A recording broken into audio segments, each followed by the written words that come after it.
Bonjour à toutes et à tous. Bienvenue à la Maison d'Isieux en ce 27 janvier 2026 pour cette cérémonie commémorative de la Journée internationale de la mémoire de l'Holocauste et de la prévention des crimes contre l'humanité. Pour débuter cette cérémonie, j'invite à me rejoindre pour prendre la parole pour la Maison d'Isieux sa vice-présidente, Madame Laurence Collerotte.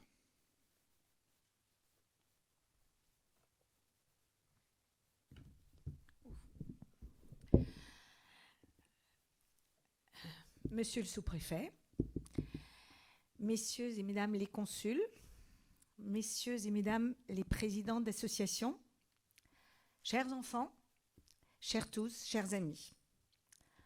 27 janvier 1945, 81 ans. C'était il y a 81 ans. Libération du camp d'Auschwitz-Birkenau. 27 janvier 2026. Journée internationale dédiée à la mémoire des victimes de la Shoah et à la prévention des crimes contre l'humanité. Nous tous, et vous les enfants, nous sommes aujourd'hui à Isieux, à la Maison d'Isieux, mémorial des enfants juifs exterminés, maison de la République. Tragédie juive dont la mémoire de la rafle s'inscrit dans l'histoire nationale française. En Europe, 1,5 million d'enfants ont disparu.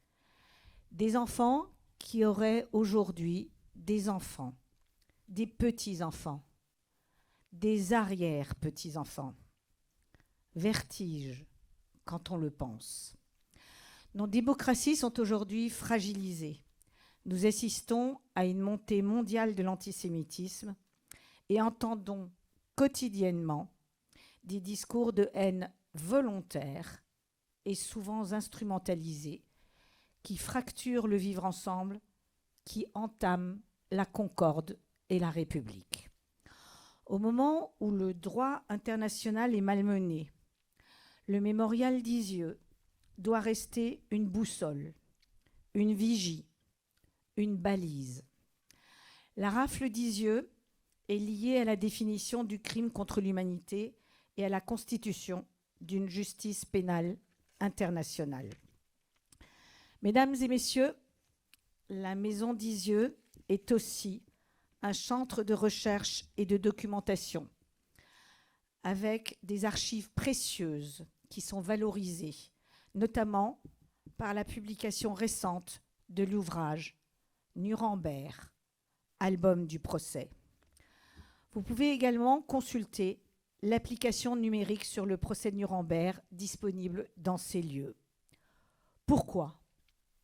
Pour nous permettre de lutter contre la désinformation, contre cette guerre informationnelle qui nous sature de messages erronés. Histoire, toujours l'histoire, respect des faits historiques et transmission pour éviter l'oubli de la parole des survivants.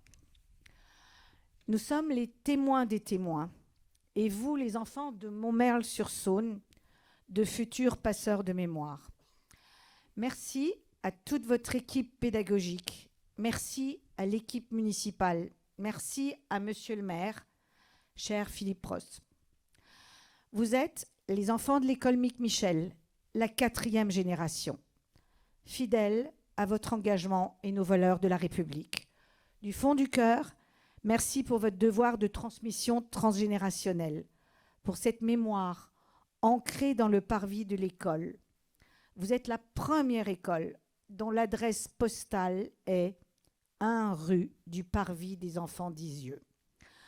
Pour que les enfants d'Isieux soient un peu dans vos vies d'écoliers et de futurs étudiants, nous allons vous offrir aujourd'hui les rosiers d'Isieux à planter, si vous le souhaitez, au pied du totem. À chaque printemps, quand les boutons de rose vont éclore et quand les rosiers fleuriront, vous pourrez être fiers que c'est vous qui avez transmis le souvenir des 44 enfants et de leurs éducateurs dans votre commune. Restons donc tous soudés dans la fidélité à l'histoire, à la mémoire, à l'éducation et à la citoyenneté, au respect du droit et de la justice.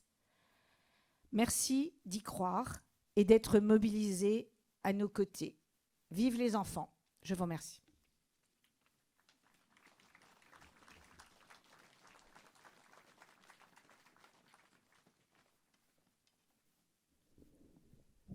Et ce sont donc les enfants des écoles de Montmerle-sur-Saône qui portent aujourd'hui cette cérémonie. Et je vais demander à certains d'entre eux de me rejoindre.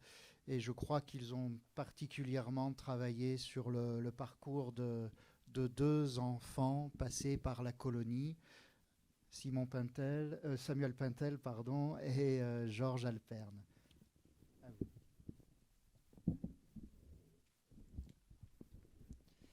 Nous allons vous parler de Samuel Pintel, un enfant qui a été accueilli à la Maison d'Isieux pendant la Seconde Guerre mondiale. Ses parents, Thérèse et Jacob Pintel, sont polonais. À la fin des années 1920 et au début des années 1930, ils décident chacun de leur côté de venir en France, car en Pologne, l'antisémitisme grandit et ils veulent avoir un avenir. En France, Thérèse et Jacob se rencontrent, se marient et ont un fils, Samuel, en février 1937.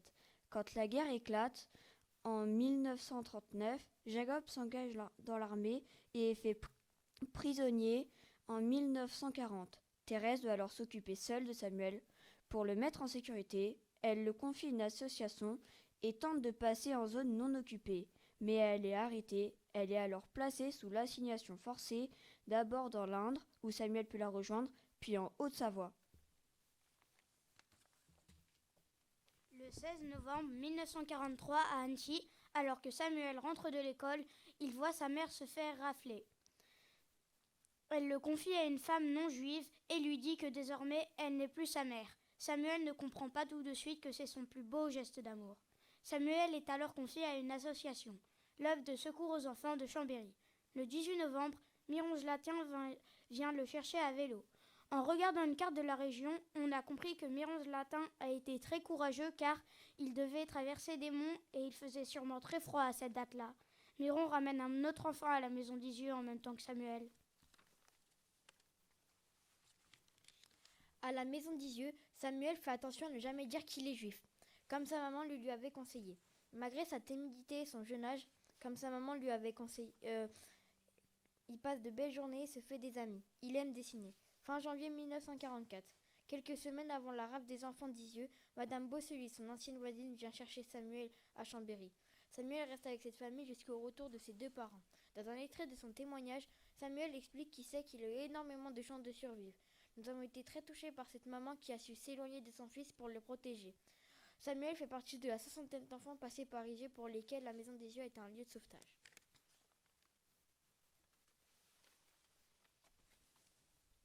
Georges Alperne, surnommé Georgie, 1935-1944. La Maison d'Isieux a accueilli plus d'une centaine d'enfants entre mai 1943 et avril 1944. Georges Alperne, surnommé Georgie, est un de ces enfants. Il est né le 30 octobre 1935 à Vienne, en Autriche. Il arrive à Paris en 1939 avec sa famille. Ils ont fui les nazis. Mais ils sont arrêtés et internés à Rieswald en 1942. Sa maman est malade. Elle sera soignée non loin de la Maison d'Isieux, à Hauteville. Georgie est accueilli à la Maison d'Isieux en mai 1943. Il écrit de nombreuses lettres à sa maman pour lui raconter ce qu'il fait, ce qu'il mange et lui dire qu'il se sent bien. Georgie fait de très beaux dessins. Mais le 6 avril 1944, Georgie et 43 autres enfants ainsi que 7 adultes sont raflés dans la Maison d'Isieux. Les 51 personnes raflées passent une nuit à la prison de Montluc à Lyon, puis sont envoyées dans le camp de Drancy à Drancy, près de Paris. Georgie part dans le convoi 71 parti le 13 avril et arrivé le 16 avril au centre de mise à mort à Auschwitz. Il ne reviendra pas. Pendant de nombreuses années, ses parents le chercheront en faisant paraître des avis de recherche dans les journaux. Il se porte partie civile au procès Klaus Barbie en 1987. Après avoir étudié le parcours de Georgie, nous avons été émus, tristes et nous avons ressenti de l'injustice car Georgie était un enfant comme nous qui aimait l'école et apprendre ses tables de multiplication, aimait rire, chanter, dessiner, faire des balades, jouer au football. Georgie était tout simplement un enfant de 8 ans.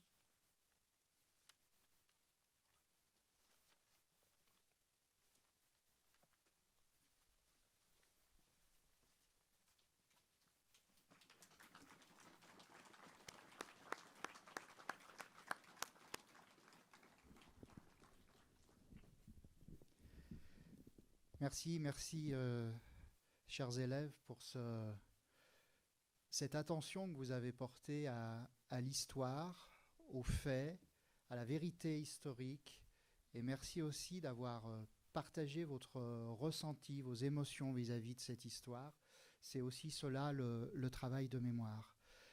Alors, nous poursuivons cette cérémonie. Nous allons procéder à présent à la lecture des noms des 44 enfants, des 7 adultes qui ont été raflés ici le 6 avril 1944 pour être déportés. Je rappelle qu'une seule de ces 51 personnes est revenue de déportation. Pour la lecture des noms.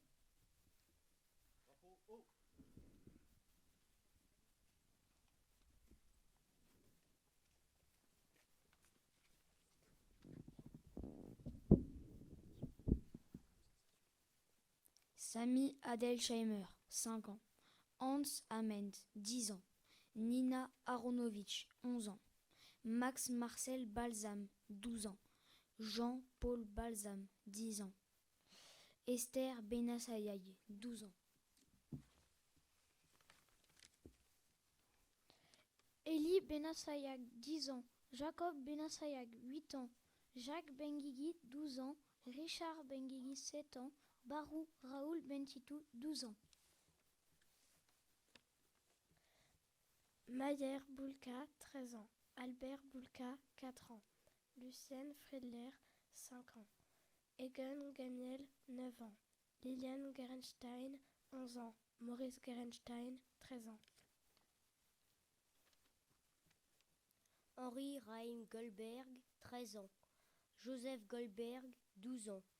Claudine Allenbrenner, 5 ans. Mina Allenbrenner, 8 ans. Georgie Alperne, 8 ans. Arnold Hirsch, 17 ans. Isidore Karjman, 10 ans. Liane Krochmal, 6 ans. Renate Krochmal, 8 ans. Max Leiner, 8 ans. Claude Levan Reifmann, 10 ans. Fritz Lobmann, 15 ans. Alice Jacqueline Lusgart, 10 ans. Marcel Mermelstein, 7 ans. Paola Mermelstein, 10 ans. Théodore Reis, 16 ans.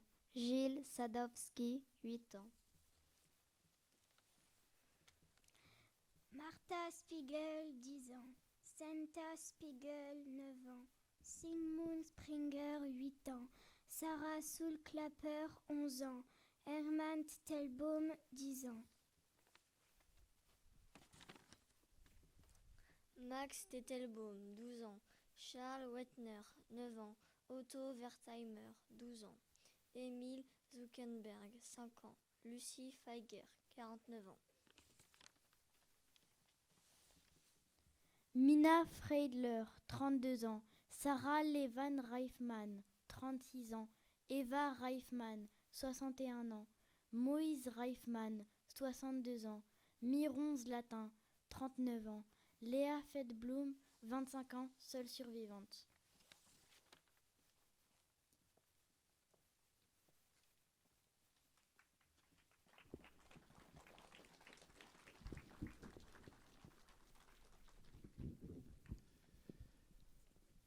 Nous allons à présent procéder au dépôt des 51 roses en mémoire des 51 personnes raflées le 6 avril 1944 à la colonie.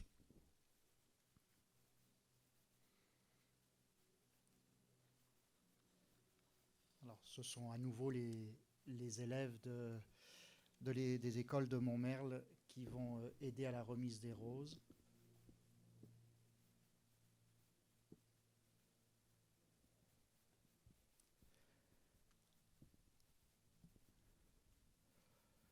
Madame Laurence Collerode, vice-présidente de la Maison d'Isieux.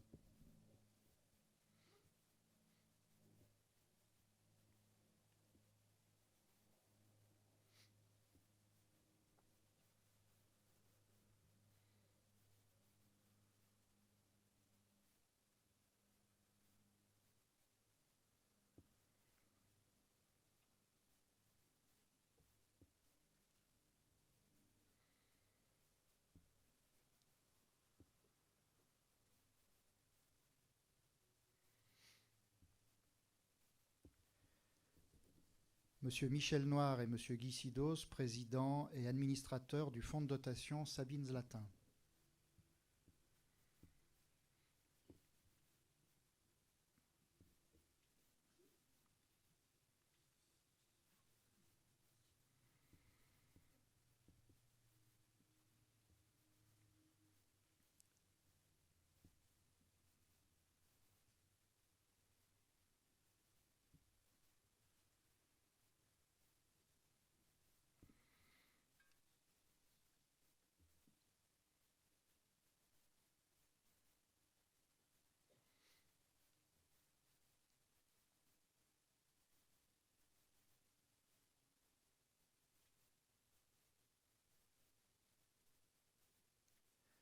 Monsieur Raphaël Selam, vice-président du consistoire régional.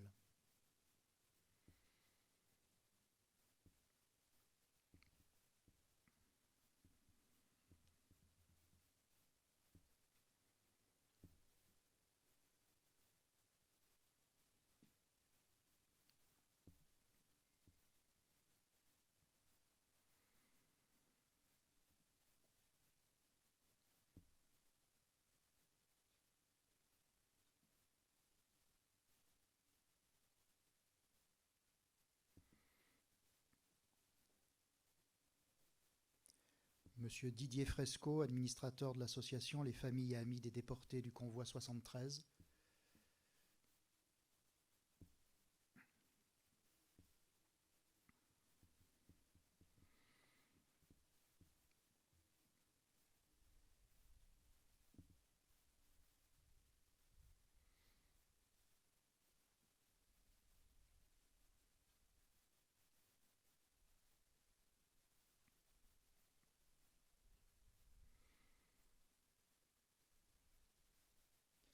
Monsieur Michel Prat, représentant du comité du mémorial Val-Roméleb.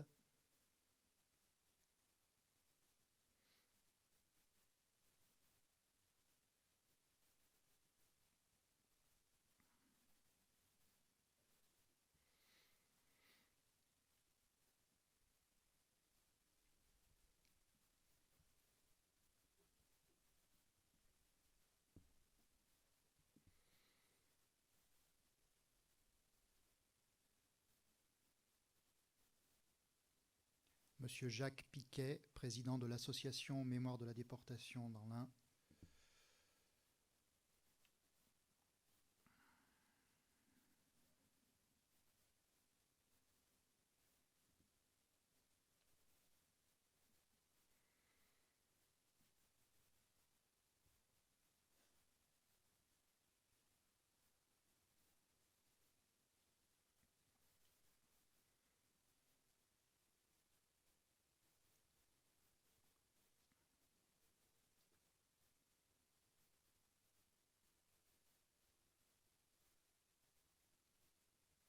Monsieur Ignace Di Filippo, président de l'UDAC de l'Ain.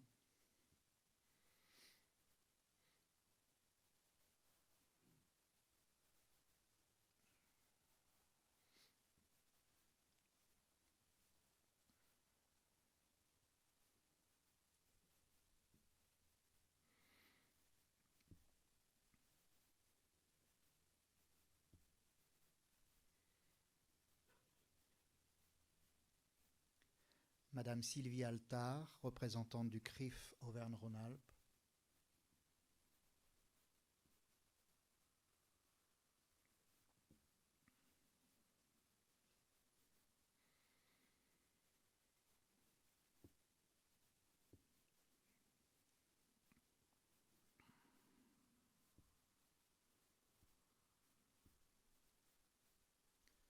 Monsieur le colonel Charles Hugonnet, commandant le groupement de gendarmerie départementale de l'Ain.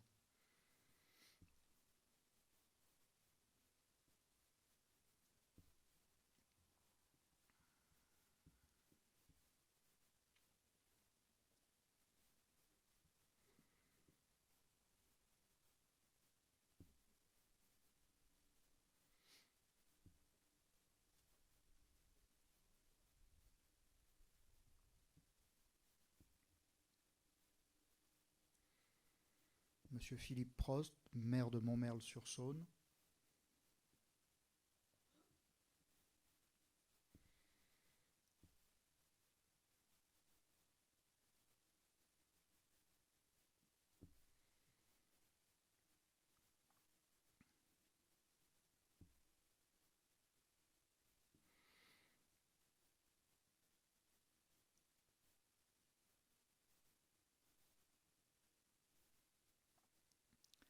Madame Annie Cluzel, adjointe à la culture de la ville de Belay.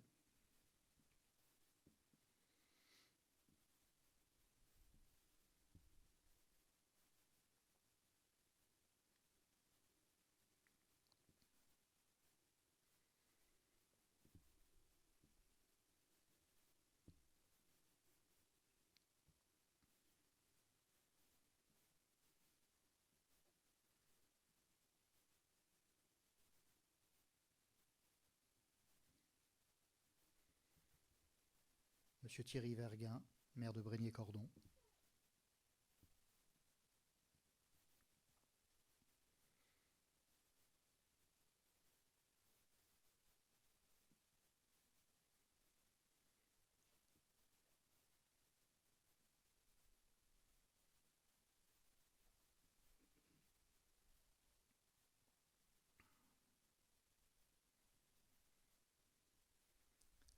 Monsieur Denis Martin Barbaz, maire d'Isieux.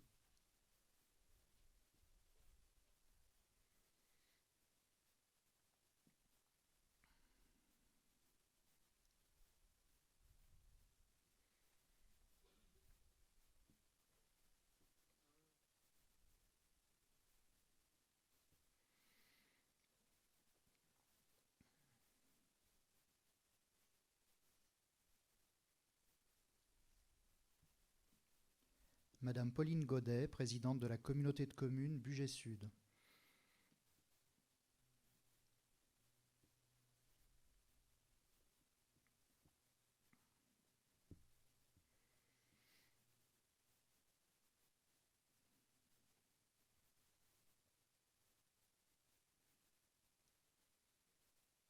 Monsieur Jean Yvédon, conseiller départemental de l'Ain.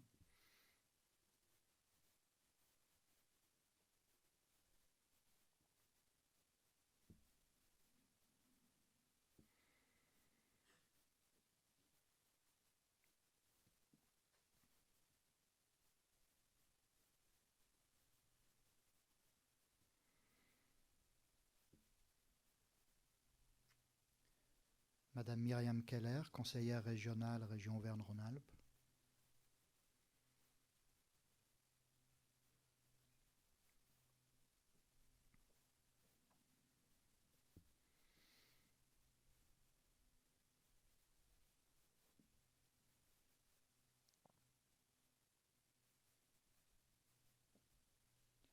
Madame Mayfield Burby, consul des États-Unis d'Amérique à Lyon.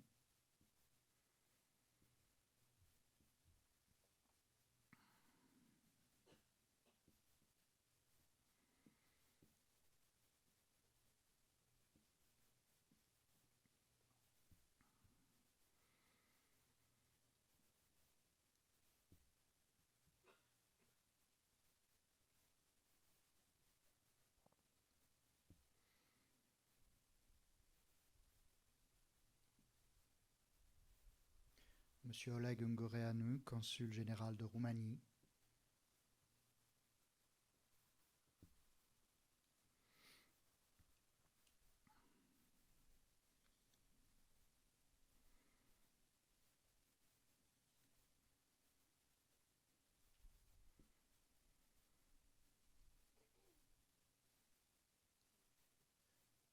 Monsieur Robert Drzazga, consul général de Pologne.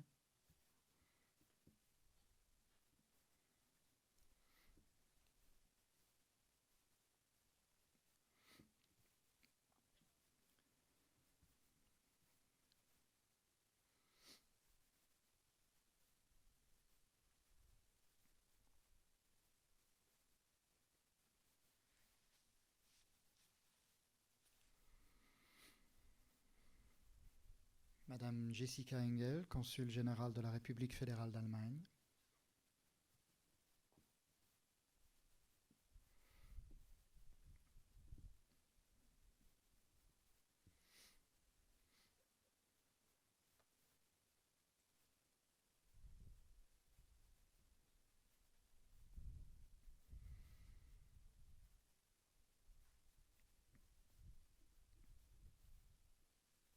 Et Monsieur Christophe Duverne, sous-préfet de Belay.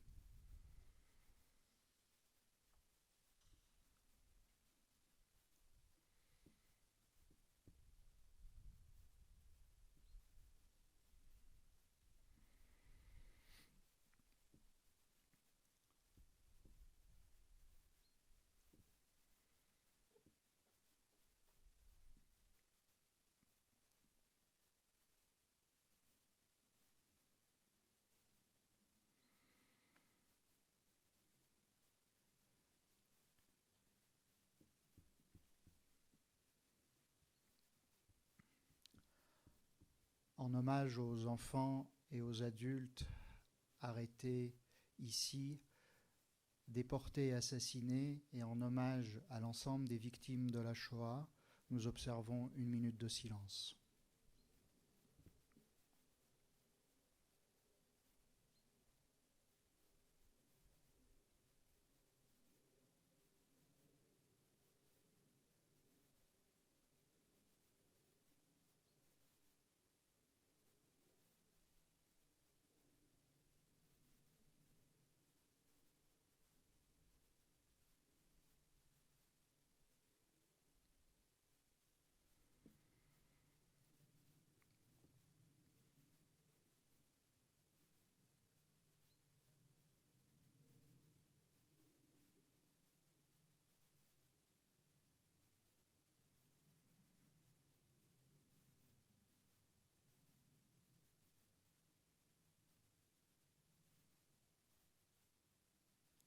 Je vous remercie. Cette cérémonie est à présent terminée. Merci à toutes et tous pour votre présence. Mais avant de saluer les porte-drapeaux, avant de pouvoir partager un verre de l'amitié dans la salle Wilzer, comme Madame la vice-présidente l'a dit tout à l'heure, la Maison d'Isieux souhaite offrir des rosiers qui portent le nom des enfants d'Isieux, qui sont une création des roseraie Félix. Et donc je demande à Monsieur Félix, à Madame la vice-présidente de me rejoindre, ainsi qu'à Monsieur le maire de Montmerle, pour que nous puissions remettre l'un des 3 rosiers officiellement.